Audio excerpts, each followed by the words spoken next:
It's my pleasure to introduce today's speaker, Dr. Yannick Pengs, who is a close collaborator here at UC Irvine. Yannick got his PhD in 2010 from the University of Toulouse in France. He did a postdoc with the CNMR in Toulouse, or the National Center of Meteorological Research, for 2 years, 2010 to 12, and then he arrived in Irvine at the beginning of 2013 to take a postdoc, and he became a project scientist in mid-2013 and a researcher in 2017. Yannick has been a key person in the Polar Amplification MIP, or the PAMIP project. He basically designed all the forcing fields for PAMIP. He has also been a driving force for the other participants, as he has run more of the experiments than any other group. And we are only a tiny group at a university department, not the national center as most of the others. Yannick was also an active participant in the CLIVAR working group on Arctic to mid-latitude linkages. Yannick enjoys surfing and hiking, and he's also a mean guitar player and has a band here in Orange County and has put out several albums, and in normal times plays many venues in Southern California. He writes all their songs, and I often wonder that the band will be discovered and he will be lured away from science. But please welcome Yannick Pengs. Hi everyone, Gudrun, thank you so much for the introduction. And thanks for having me for this seminar.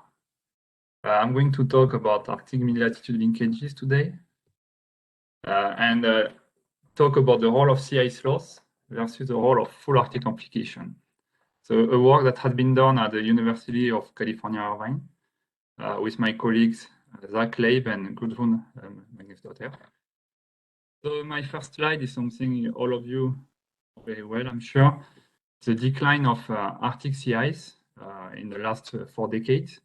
So this is the time series of Arctic sea ice extent, starting in 1979 to 2020. We see this sharp decline in sea ice. So for the minimum of sea ice in September, it represents about 40% of loss in sea ice extent. So that's a very clear signal of climate change in the Arctic. And it's associated with the warming of the Arctic.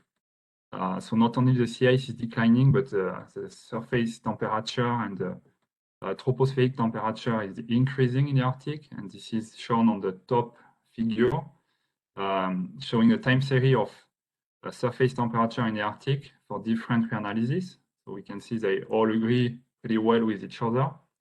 And we see this very high trend since the 1980s in Arctic warming. At the bottom is a trend of 2-meter temperature for different months. And we see that the warming is most pronounced in winter or in fall during the cool season, when the heat flux between the ocean and atmosphere is the strongest. So the sea ice loss has the largest impact during the cold season, because warming of the ocean due to sea ice loss is transferred to the atmosphere through heat flux. Sea ice loss is not only the driver of Arctic amplification.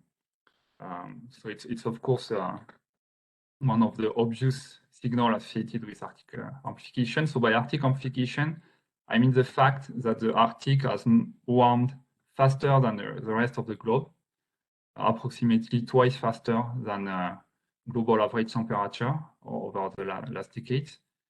But there are several studies that have shown that other drivers than sea ice loss force Arctic amplification. So it's illustrated here. It's a figure from Perlwitz et al. 2015. At the top, it's a difference in temperature. So it's a zonal mean temperature. We have pressure levels on the y-axis and latitude on the x-axis. It's a difference between the period 2002 and 2013 and the period 1979-1980. So at the top for reanalysis, and in the middle, that's for AMIP runs. So simulations for two models, CAM4 on the left and CAM5 on the right, in which observed SST and CIS variability is prescribed to the atmospheric model. So when we prescribe observed SST and CIS variability in those models, we can replicate the trend of the zonal mean temperature. But at the bottom, those are similar simulations in which only CIS variability is imposed. So in those simulations, SST variability is turned off. It's a climatological. And we see that the role of CIS loss, in fact, is very confined near the surface. And most of the Arctic warming, or the so-called Arctic amplification signal, is in fact associated with the warming with SST warming from outside the Arctic. So there has been a lot of work, a lot of research on what is the impact of Arctic amplification on the global climate, on the large-scale atmospheric circulation, and especially on the climate of the mid-latitudes. So it's quite a debate in the field. So here I show examples, titles from several Nature papers, just from the recent years, showing the debate on that topic. So some people believe we can find, so there is an impact of Arctic amplification on the mid-latitude climate, while for some other studies, it's not the case, or it's not detectable yet. So the question is really whether this Arctic amplification signal can perturb the atmospheric circulation enough to affect the climate of the mid-latitude, and especially impact extreme weather in the mid-latitude. So there has been a hypothesis that by reducing the meridional gradient of temperature, Arctic amplification may weaken the westerly flow in mid-latitude, which could increase occurrence of extreme weather in the mid-latitude. But the problem we face when we study this question is that observations are quite short to really isolate the signal from the noise. So it's hard to bring robust conclusions from observational analysis. And when we turn on climate modeling, there is a diversity of results among studies due to the fact that different studies use different protocols or different CIS forcing. So it's quite hard to reconcile the diversity of results in the literature. Here, a quick plan of my presentation. So I will first focus on the impact of Arctic sea ice loss, and especially the impact of +2 degree Arctic sea ice loss, which is a target for the PMIP project. Then I will talk about the role of sea ice loss versus full Arctic amplification. And then I briefly discuss the tug of war between Arctic and tropical warming when trying to project climate change in the mid-latitudes. So let's go with the impact of +2 degree Arctic sea ice loss. So for that, we look at PMIP experiments. So Gudrun already introduced the PMIP project quickly. So it's the Polar Amplification Multimodal Intercomparison Project. It's a new MIP that has been included in CMIP 6 that aim to assess the causes and consequences of polar amplification. It's an international effort. Several modeling centers are participating in that MIP.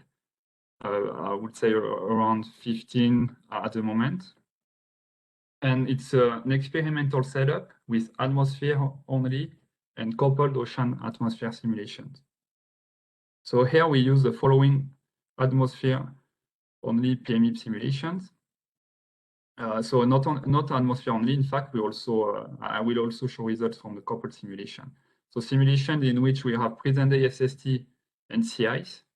So in those simulations, SST and sea ice is set to the observed 1979-2008 climatology. And then we have simulations in which we impose future Arctic sea ice conditions that represent a +2 degree global warming sea ice loss. And that's taken from RCP 8.5 CMIP 5 projections. So that's estimated from an ensemble of CMIP 5 projections. We isolated periods that have a +2 degree global warming compared to the pre-industrial period in those CMIP5 runs. And then we extracted the CIS field and we constructed an ensemble mean of the CIS field from those RCP 8.5 run. And that represents our +2 degree CIS conditions. So here is the +2 degree Arctic CIS loss forcing. On the left is a spatial pattern of CIS concentration anomalies we impose in that simulation. And on the right is the annual cycle. So in black and blue is a present day simulation. In black it's for AGCM and in blue it's for coupled ocean atmosphere simulation. And in orange and red, it's a +2 degree Arctic sea ice simulation. So we see that we decrease sea ice over the entire annual cycle. And we see that the sea ice forcing is exactly the same in our AGCM and coupled simulations. So that's what we want. We want to compare the response to sea ice loss with and without ocean atmosphere coupling. And to impose sea ice in the coupled models, we use a nudging technique. So at each time step, we relax sea ice concentration towards the target. And it works really well in that case, and we get the exact same sea ice condition than in AGCM simulation. So in our group, we use two models. Here I will show results from one. It's the CSM1 model.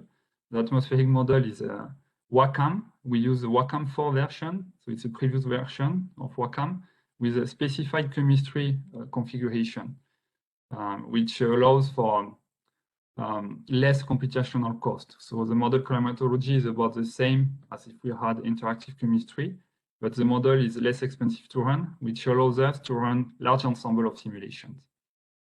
So the model is a 2 degree horizontal resolution model with 66 vertical levels, and it includes a QBO that is prescribed in the model.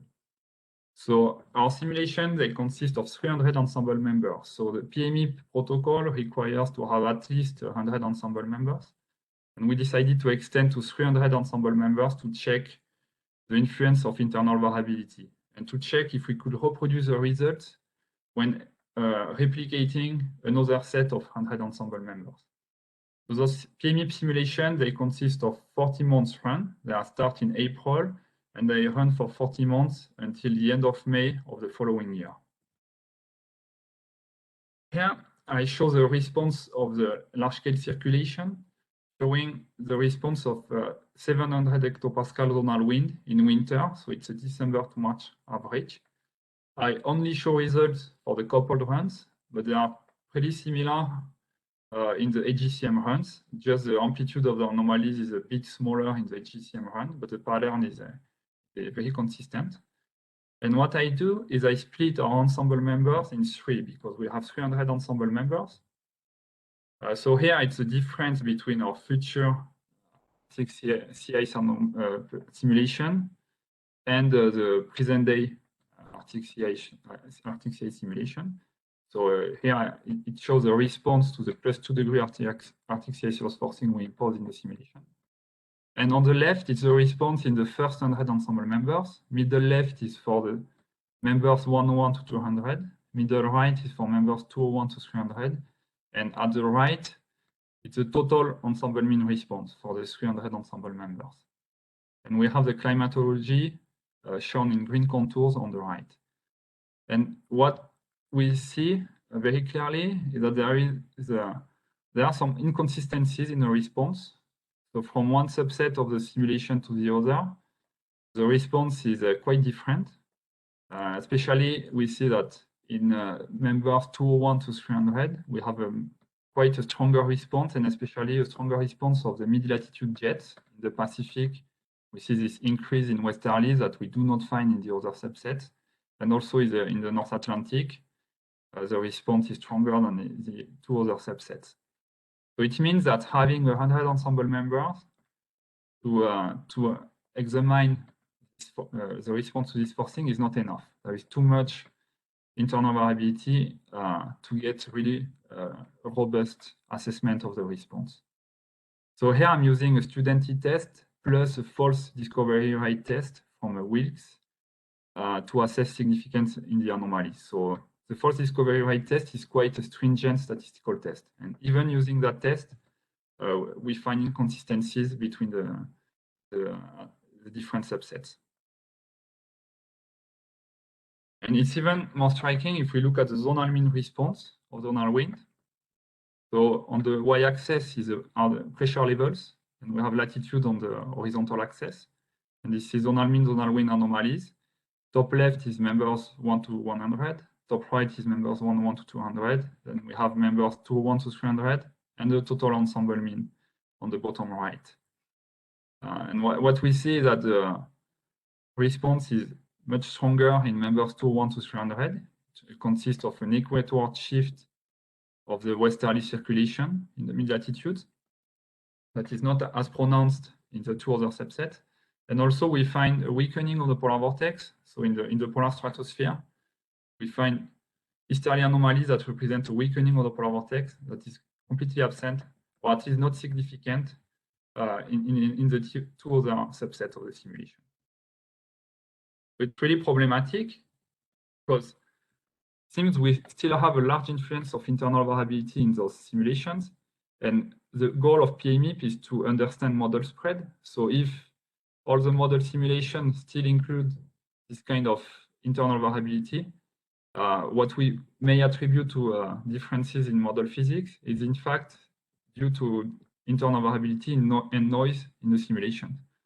So we believe we need to find a way to better assess robustness in the anomalies. And what we propose in our recent paper that is about this work is a consistency discovery rate test. So instead of simply testing the difference in the mean in the anomalies between the two simulations, we test for the consistency of the response among the ensemble. So we generate 1,000 subset of 20 members. We take 20 members because each member represents 1 year. So we consider that the response to +2 degree Arctic sea ice loss should be detectable in a 20-year period of simulation, because it's +2 degree global warming. We expect it to happen in the next 2 or 3 decades. So if Arctic sea ice loss, +2 degree Arctic sea ice loss has an impact, it should be detectable in about 20 years of simulations to be really relevant. So we randomly perturb, we randomly scramble those response anomalies, and at each grid point, when 90% of the anomalies agree on the sign, we consider it's robust. So it's more of a bootstrap method to check how consistent the anomalies are in our ensemble of simulation.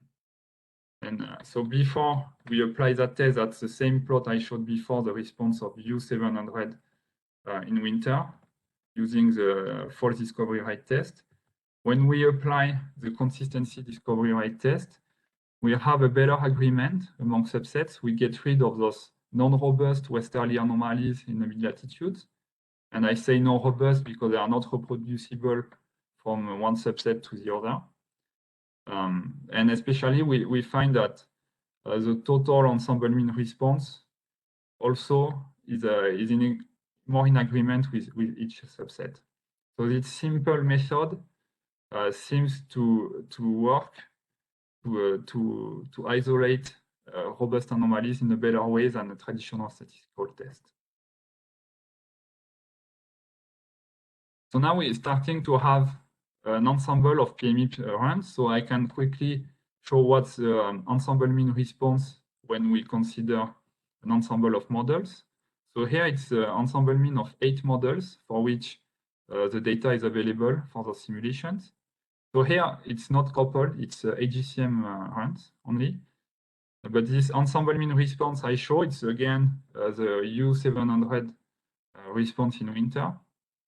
It represents about 1,500 years of data when averaging all the models together. So it's quite a robust response here. And the green contours show the climatology. So what we find is an equatorward shift of the westerly circulation of the North Atlantic and the North Pacific jet. but we need to pay attention to the amplitude of the anomalies here. It's quite small. And if I compare the amplitude of the anomalies to the climatology of wind, it represents less than 10 and even 5% of the climatology. So at the core of the North Atlantic and the North Pacific jets. So here it's the relative anomalies in percentage of the climatology. We see that the anomalies, they represent less than 5% of climatology. So the models, now that we have a coordinated protocol, we get something more consistent, and the models, they show a good agreement. So I forgot to mention that the shading here shows anomalies that are found in 75%. So it's just 6 models out of 8 in the ensemble. So there is a good agreement among models, but the response is weak and only consists of a weak reduction of westerlies in the subpolar latitude. And if we look at the temperature response, so I mentioned before that there is really the question of whether Arctic amplification and sea ice loss can impact the climate of the mid-latitude, and a big debate is whether it may have caused a cooling trend we observed over Siberia from the early 2000s to 2015 approximately. If we look at the trend of the winter temperature, it's been warming in most places, but over Siberia there has been a cooling trend over that period. And many studies have attributed that cooling to Arctic amplification and Arctic sea ice loss. But in this ensemble of PME fronts, we do not find any cooling over Eurasia, as shown here. So of course, we have this strong warming due to sea ice loss, but there is no cooling over Siberia. So it seems that sea ice loss, or +2 degree Arctic sea ice loss at least, is not enough to induce that cooling. And so now I'm gonna talk about the role of full Arctic amplification, because we know that sea ice loss is only one component of Arctic amplification. And there are other drivers of Arctic amplification, like cloud feedback, lapse rate feedback, and also the influence of heat transport from the lower latitudes. So what we've done in our group is to go a bit further than just forcing sea ice loss. This time we impose Arctic amplification directly in the model. So for that, we nudge the temperature in the Arctic troposphere. So at each time step, we relax the temperature to impose a warming in the Arctic troposphere that we take from the CSM large ensemble. So on the left is the zonal mean temperature anomaly when we impose the +2 degrees sea ice loss forcing, and we see that the temperature anomaly is quite confined near the surface. It doesn't go beyond 700 hectopascal. But in those simulations, we impose an Arctic warming corresponding to the period 2060 from the CSM large ensemble. And on the right, it's a simulation in which we impose an Arctic warming from the end of the 21st century. So when we impose the full Arctic amplification, we see that it goes much higher than when we just impose sea ice loss. So we have a much stronger Arctic amplification signal in those fronts. And in result, we have a much stronger dynamical response. So here is the sea level pressure response in winter. On the left, when we have +2 degrees sea ice loss only, and then in response to the AA 2060 forcing and in response to the AA 2090 forcing. And what we see is a wave 1 pattern with low pressure over the North American, North Pacific sector of the Arctic, and high pressure over Eurasia. And it's reinforced the stronger the Arctic amplification forcing is. And if we look at the temperature response this time, we see that when we increase the amplitude of Arctic amplification, we in fact induce the cooling over Eurasia. Now that we have a stronger Siberian high response, as shown in the previous plot, it advects polar air over Eurasia, and we get the cooling and the so-called warm Arctic cold continent pattern over a region. So this warm Arctic cold continent pattern is really scaled, linearly correlated with the amplitude of Arctic warming and the vertical extent of Arctic warming. What's really key here is the vertical extent of the warming, not only its amplitude near the surface, but its vertical profile. So here it's a scatter plot of the relationship between Arctic warming, so it's expressed here as the thickness of geopotential between the surface and 500 hectopascal, that's the horizontal axis, and the Siberian high index. So it's just an average of sea level pressure in the Siberian high sector. And that's for an ensemble of simulations we had available in our group. So we have the sea ice loss simulations from PME. We have other sea ice loss simulation that include a stronger sea ice forcing representative of the end of the 21st century. For example, the yellow diamond include the sea ice loss from the end of 21st century. We have our Arctic amplification simulation, 2030, forcing, 2060, 2090. And what we find is that the response of the Siberian high is linearly correlated with the amplitude of Arctic warming, the vertical extent of Arctic warming. And especially we see that in the AA simulation, when we have much stronger warming in the Arctic troposphere, we get a much stronger reinforcement of the Siberian high.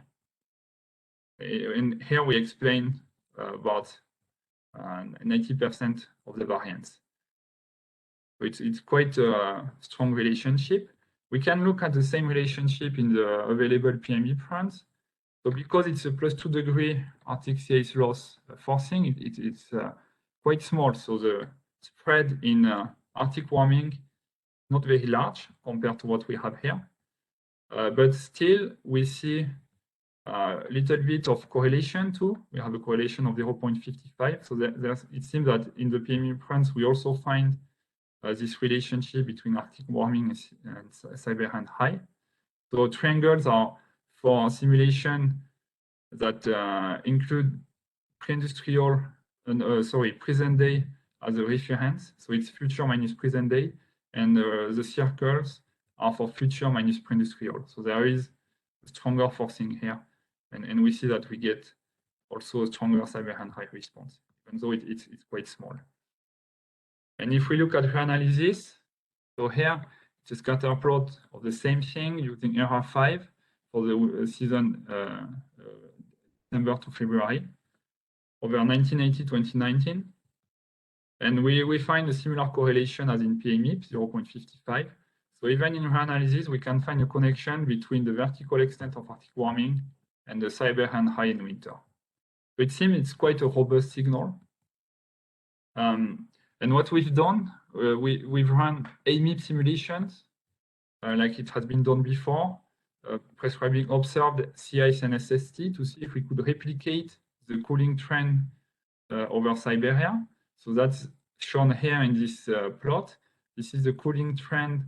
I mean, this is a 2-meter temperature trend for the period 2002-2013, when the cooling trend was the most pronounced. So it corresponds to that period here in the time series. So in black, it's for observation. It's NCEP here. We see this cooling trend really clearly. So it's an average of the temperature trend over Siberia. And then in blue, it's a simulation that only includes sea ice variability. So we see there is no correlation. So by imposing sea ice variability, we cannot replicate any variability in the region temperature, and especially we don't represent the cooling trend. In red, it's an AMIP simulation. So this time we also have SST variability, observed SST variability, and that's pretty much the same. We don't represent the variability in Siberian temperature.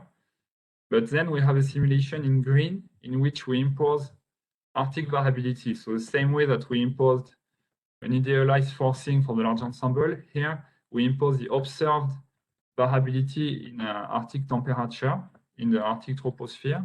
And when we do that, in fact, we are able to explain half of variance in the Siberian temperature in winter And we are able to represent the cooling trend over that period 2002-2013. So it seems that this cooling trend was in fact forced by Arctic variability, but then it's not maintained after 2013. So even though the Arctic amplification signal has persisted or even increased over the recent years, the cooling trend did not.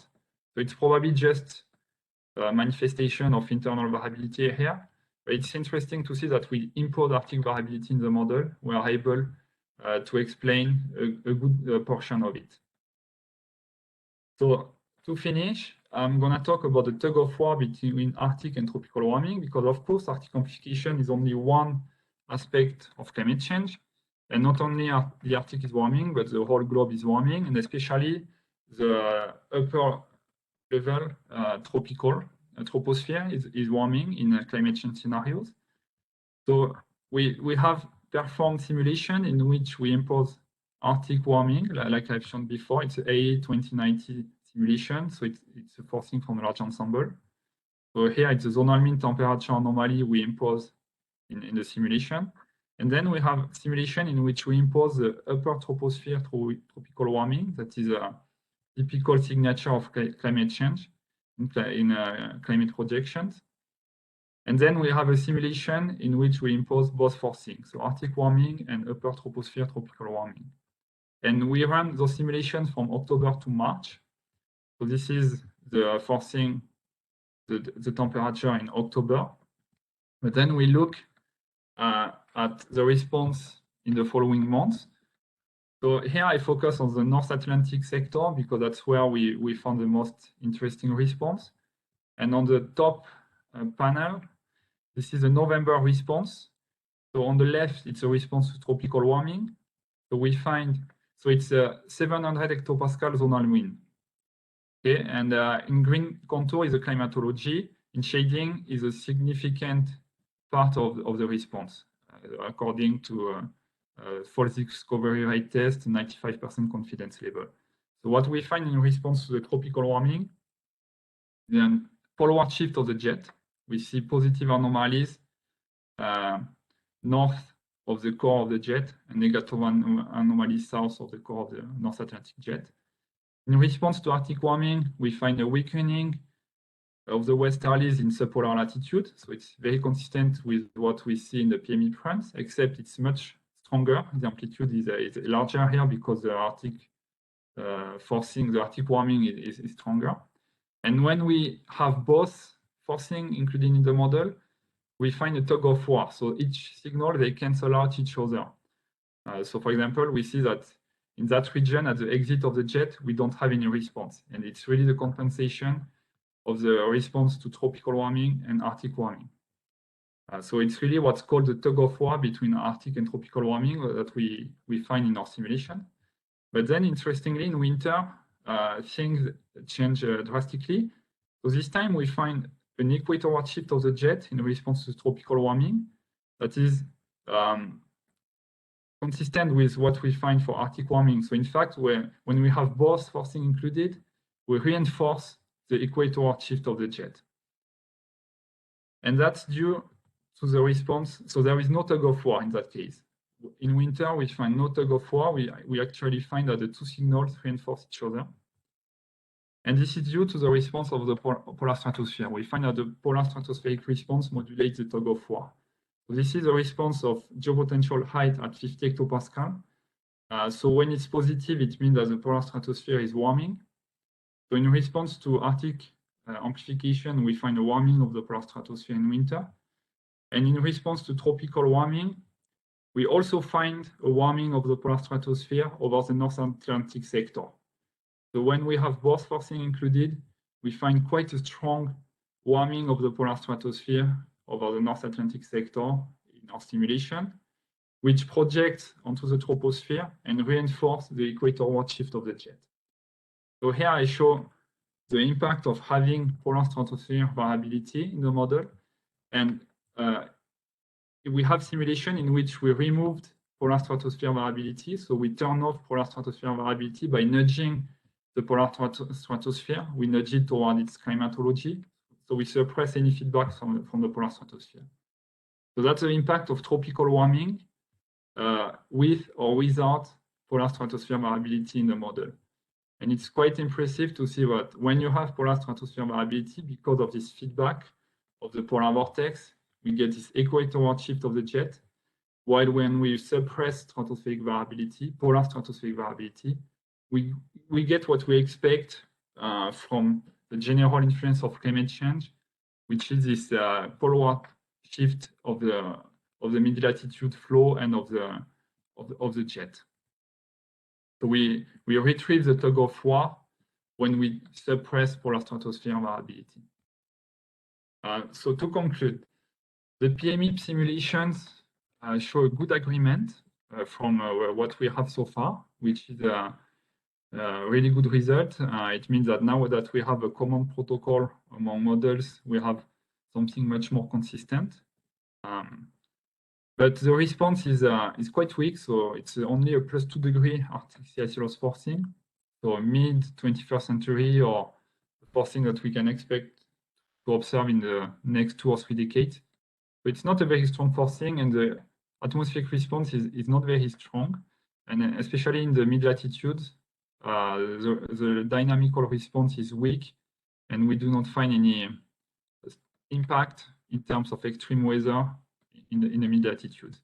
And we found that internal variability can be still very influential in the simulation if we only have 100 ensemble members. So we really need to pay attention to the robustness of the anomalies in those fronts, because even having 100 ensemble members may not be enough to confidently isolate the truly robust anomalies.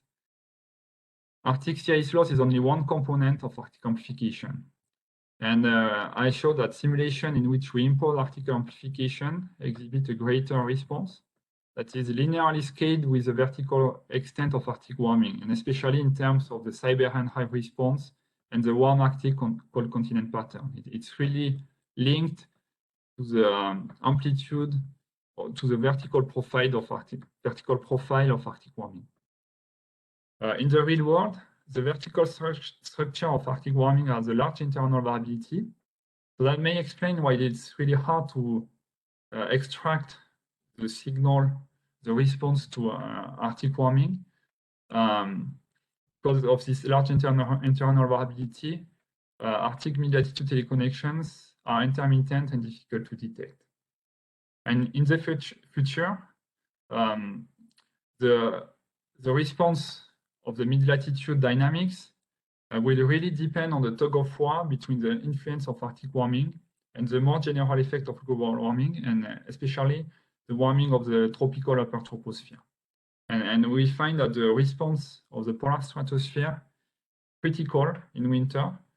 And so it's really important to have a good polar stratospheric, a good representation of the polar stratosphere in the models, to look at how the mid-latitude dynamics will change in the future in winter. So all those results are published in 3 papers that have been out in the last 3 years. So I invite you to refer to these papers to look at those questions. And I'm happy to answer any questions you may have. And again, thank you so much for having me for this seminar. Thank you, Yannick. Reminder, if you have a question, type into the chat box, or you can use the raise your hand button. So I do see a question from Matt Newman from earlier in your talk. Matt, do you still want to ask your question? Yeah, sure, why not? I'm just a little curious. When you were showing your 300 ensembles, splitting them up by 100, it did look like there was a trend in the response. I was just wondering if that was coincidental, if you just happened to sort them that way, or if there's something about the experiment that's generating that. So I think it's just a coincidence. The way we construct the ensemble is similar to the method to construct the large ensemble. So we have a tiny perturbation in the temperature. So Yeah, it goes from 1 to 300 power minus 14 Kelvin. So there is a correlation, if you want, in the ensemble, in the perturbation we prescribe, but it's very small. So we don't expect that to have any impact. And we have other PME experiment that I don't show here. And we find this kind of inconsistency, but it's not always, there is no trend like that. Sometimes you find the largest response in the first ensemble members or in the middle. It's not always at the end. So I think here it's only a coincidence. I guess as long as I'm on the line. I had one other question. So, this panel's a little more focused on predictability. And so I was wondering if you could comment on kind of the implications of the analysis you have in terms of predicting something like this over, the next season, the next year, the next 10 years, especially given that it seems to take 300 ensemble members to see it. So I think it depends if we look at the role of CAC loss or the role of Arctic amplification. So I think the impact of CAC loss is too small, at least according to the models, to really have an impact in the present day, at least with the amplitude of CAC loss anomalies from present day, to have an impact on seasonal to interannual timescales. But I think Arctic warming, Arctic amplification may have an impact. So that's what I showed quickly here, is that when we impose Arctic amplification, observed Arctic amplification in our model, we are able to reproduce interannual variability in the Siberian temperature in winter. So it means there is a connection between Arctic warming and temperature over Siberia. So I don't know how predictable that would be. I mean, we would have to predict the amplitude of Arctic warming to predict Siberian temperature. But I think internal variability in Arctic warming can be something that can be used for seasonal prediction and even multi-year prediction. I have the internal variability in Arctic warming, I think, in annex. Yeah, that's zonal mean temperature for every year. And cell data starting 1980 to present. So we see the trend for warming of the Arctic troposphere. So it goes from surface to 300 hectopascal. But we see there is large internal variability in that warming.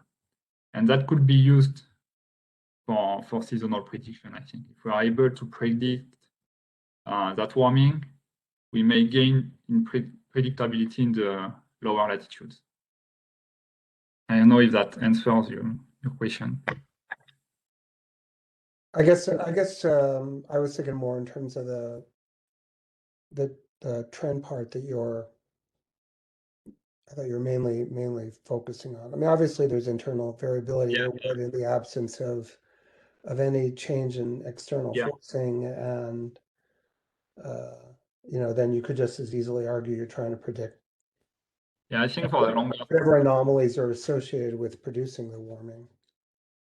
Yeah, what makes it hard for predictability for a longer term, it's the tug of war that I showed with tropical warming. So we may we may expect to find an influence of Arctic amplification over the next 2-3 decades, but it seems that the tug of war with tropical warming is really important also. So it will really depend on how this tug of war is at play, and also how the polar stratosphere. I'm talking about winter. Polar stratospheric variability is very important in winter. How it will respond to both Arctic warming and also tropical warming. Doesn't the tropical forcing drive some of the Arctic changes? Yeah. I mean, It has so to. are you really separated the two? Or you're kind of doing this artificially? Yeah, it's really sensitivity study. So yeah, it's of course we can think that part of the Arctic amplification signal we impose is in fact driven by this tropical warming. But here we are really trying to isolate the dynamical response to one or the other effect. What happens if we isolate this warming versus this warming only? But yeah, in terms of causality, it's clear that there is a link between the two.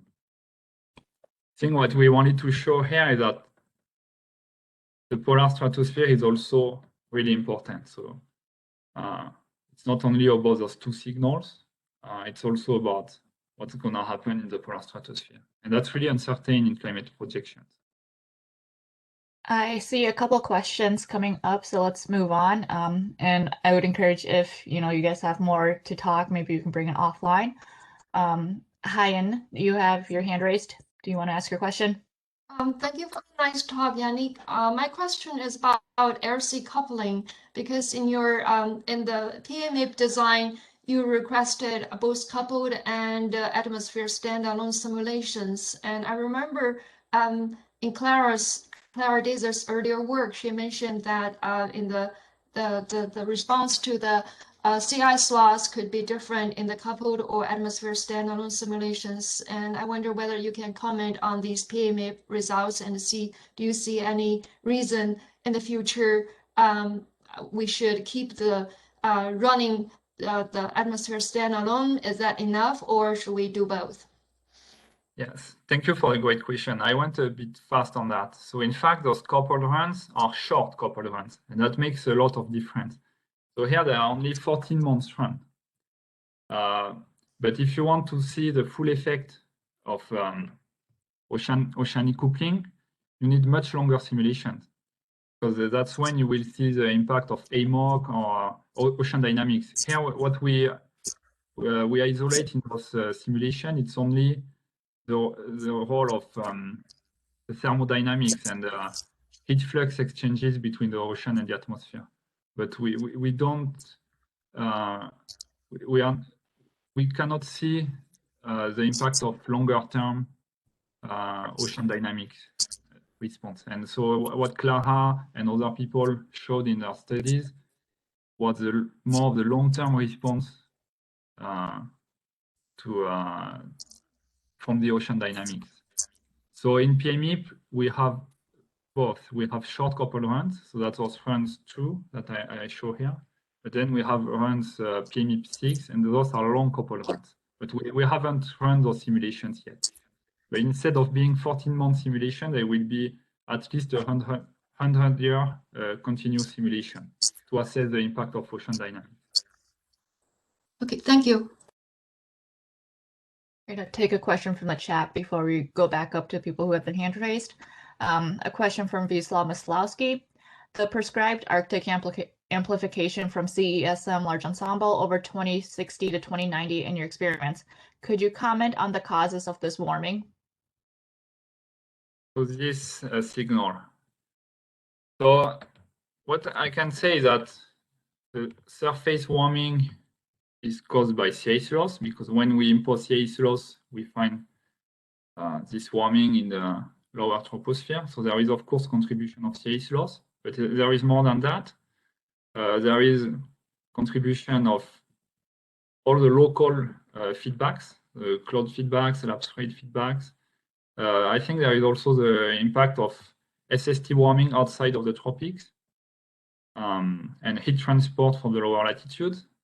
There is, of course, because here it's taken from a large ensemble, so it's a coupled setup. There is also impact of the ocean and any transport of warm water from the lower latitude. So I don't know exactly how those different processes contribute. I mean, what's the part of each process, but it's a combination of all this. But what's clear is that Arctic amplification is much more than just sea ice loss, for sure. He says, thank you. Zwol, do you have your hand raised? Do you want to ask your question? Yes, thank you. Yannick, very interesting talk.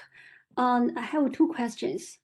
In the last part of your talk, you emphasized the importance of stratosphere variability. If I don't remember wrong, in one of your experiments, you nudged the QBO to the observation.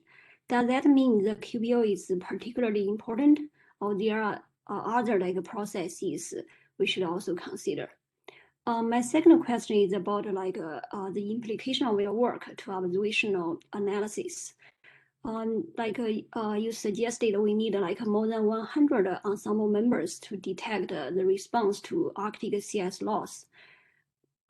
Is there an implication for the minimum length of observational record to detect a response to either Arctic warming or Arctic sea ice loss? Thank you. Thank you for the great question. So the first one, I think the QBO is important. And especially we found that the QBO can modulate the response, can modulate teleconnection. So the response we will get when we prescribe Arctic sea ice loss in our model will be different if we have easterly QBO or westerly QBO.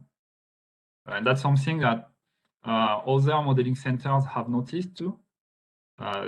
Because of the Holt-Thornton effect, the QBO, affect polar stratosphere variability. When the QBO is easterly, the polar vortex tends to be weaker than normal. Can modulate the response to any boundary forcing, I think, not only sea ice, but any SST forcing or others. So I think it's important to have a good QBO in the models for that reason. I'm not sure it really matters for the climate change forcing that we impose here, but for more subtle forcings, like present day sea ice or things like that, it can definitely modulate the teleconnections. So in our model, WACAM 4 does not represent the QBO, so we prescribe it. Yeah, it is something to consider. And then your second question, yeah, the implication of a large influence of internal variability, I think doesn't mean that we need to, it really depends on the amplitude of the forcing here, really inconsistent in our ensemble because the forcing is weak. It's a weak sea ice forcing. If we were using a stronger sea ice forcing from the end of 21st century, we would get something much more consistent. So I think 100 ensemble members would be enough to detect the response. So it really depends on the amplitude of the forcing. But I think we have to be careful about how we test ends of the anomalies, because the traditional statistical test, they can identify anomalies as robust, like I show here. But in fact, when you replicate the simulation for another 100 ensemble members, some of those signals are absent. So I don't think they are really robust. So we need to find, I think, a way to also assess reproducibility or consistency in the response. But it doesn't mean increasing the ensemble size. I think it's just a way we test significance of the anomalies. Okay, thank you. I think we have time for one more question. Xinghua, do you want to ask your question? Yeah, hi Yannick, very nice comprehensive study. So my question is about, it seems like you mainly focus on the winter time. So I just wonder how about other season, like the JJA, or like summertime? This is my first quick question. The second one is, so from my understanding, it seems like you try to argue sea ice loss is not the key thing to cause this AA. So I'm just wonder, is that right? If the sea ice loss is not a key factor, so what else is important to amplify, to favor, to cause? Because AA is people really like this is a concept and to talk about it for like 100 years probably. So I just wonder if the sea ice loss is not key, what the other things we should think about. Okay, yeah, thank you. So about your first question about summer, yeah, in our group we really focus on winter. So I have looked at summer response in those PME trends. It's pretty much the same as for winter. It's quite small, so yeah, there is nothing really impressive in summer. Then about the impact of Arctic amplification, I haven't looked at summer for that. I have only looked at the impact of sea ice loss. And about your other question about or comment on what's causing Arctic amplification, I think kind of study is interesting because here you can isolate the impact of sea ice loss only versus the impact of SST warming outside of Arctic. So again, those are AMIP simulations. So here you have the impact of SST, global SST and sea ice variability. And at the bottom, it's the impact of sea ice variability only. And from that, it's not only in that paper, there are other papers finding about the same result. They estimate sea ice loss represent 20% of the lower troposphere warming. So it's more than that near the surface, of course, but the upper you get in the troposphere, the less influential is sea ice loss. And then the Arctic amplification signal comes from other drivers, I guess. And I think heat transport from the lower latitude is a big contributor. So here, when we prescribe SST variability, we get that warming much higher in the troposphere in the Arctic.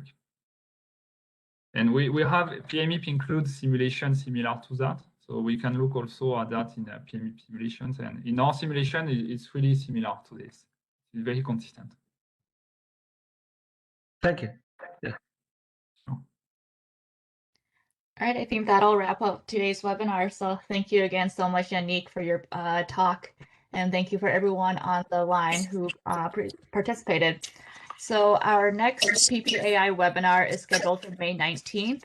That one will feature Morgan Goris on climate change and infectious diseases. So again, thank you so much, Yannick. Maybe next time when we're in California for a meeting, we'll have your band play there and we'll have you give us a talk as well. So thank you so much, everyone.